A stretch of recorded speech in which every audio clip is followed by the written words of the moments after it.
Merhaba arkadaşlar. Bugün Gate Live'da çok net bir konuya bakıyoruz. Alsat yapmadan, piyasa takibi gerektirmeden kripto varlıklarla pasif getiri nasıl elde edilir?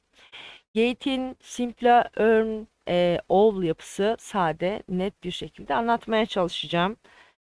Hemen şuradan kendi yerimizi bir bulalım.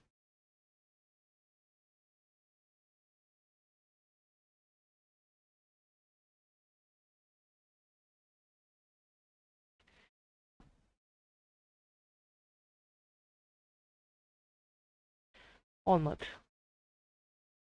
Neden bulamadık?